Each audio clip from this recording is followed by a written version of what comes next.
Hi friends, welcome back to Jehovah Shalom Cooking. அந்த இயேசு கிறிஸ்துவின் சமாதானம் உங்கள் இல்லங்களில் தங்கட்டும்.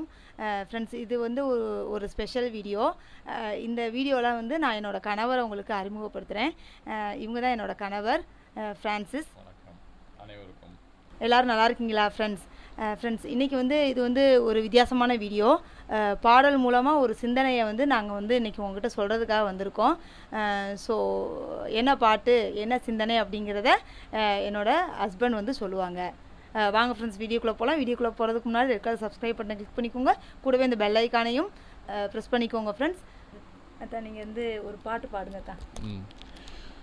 குளத்திலே தண்ணி இல்லே, கொக்கும் இல்லே, மீனும் இல்லே, பெட்டியிலே பணம் இல்லே, பெத்த புள்ள சொந்தம் இல்லே.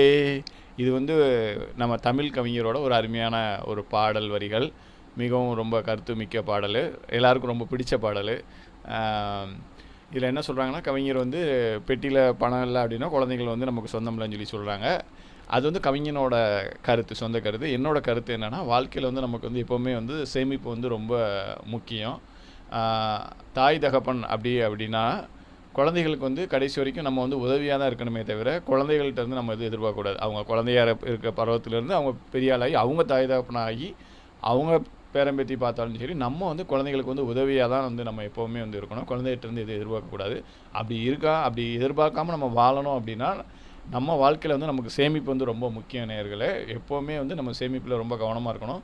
யாருக்கும் பாரமாக இருக்கக்கூடாது. இருக்கிற வரைக்கும் எல்லாருக்கும் உதவியாக இருக்கணும் அப்படிங்கிறது என்னோடய தாழ்மையான கருத்து. எல்லாருக்கும் நன்றி, வணக்கம். ஓகே ஃப்ரெண்ட்ஸ், அது உண்மைதான். என்னத்தான் சேமிப்புங்கிறது ரொம்ப வாழ்க்கையில் முக்கியம். எதிர்பார்ப்பு இல்லாத வாழ்க்கை வந்து இறைவன் கொடுத்த ஒரு நல்ல வாழ்க்கை. அதுதான் இறைவன் விரும்புகிற வாழ்க்கை. எல்லோரும் அந்த எதிர்பார்ப்பு இல்லாமல் வாழ்கிறதுக்கு கடவுள் எல்லாரையும் நல்லா ஆசீர்வதிக்கட்டும் நேயர்களே. ஆமாம் தான், நம்ம யார்ட்டையாவது எதிர்பார்த்தோன்னா நம்மளுக்கு அது துன்பம் தான். என்னத்தான் ஆமாம், நம்ம தான் எல்லாருக்கும் கொடுக்குறவங்களா இருக்கணும். அதாவது எனக்கு தெரிஞ்ச என்னோட வேதத்தில் வந்து சொல்கிறது என்னென்னா, அதாவது வாங்குறவனை பார்க்கல வந்து கொடுக்குறவன் வந்து பாக்கியவான் அப்படின்னு சொல்லியிருக்காங்க. எப்போவுமே வந்து நம்ம பிறருக்கு கொடுக்குறவங்களா இருக்கணும்னா அதுவே ஒரு பாக்கியம் தான் நமக்கு. அது ஒரு பெரிய ஆசீர்வாதம் கடவுள்கிட்ட இருந்து கிடைக்கிறது. அதை எல்லாரும் பெற்று மகிழ்ச்சியோடு வாழ்வோம். ஓகே ஃப்ரெண்ட்ஸ், ஏதோ எங்கள் அறிவுக்கு எட்டினதை வந்து நாங்கள் உங்கள் கூட ஷேர் பண்ணியிருக்கோம். பிடிச்சிருக்கா அப்படிங்கிறத கமெண்டில் சொல்லுங்கள். இந்த வீடியோ நல்லா இருக்கா அப்படிங்கிறதையும் கமெண்டில் சொல்லுங்கள் friends.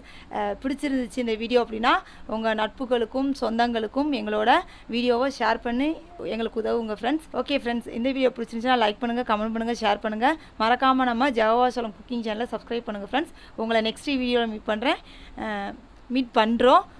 Bye and take care friends. Thank you, நன்றி.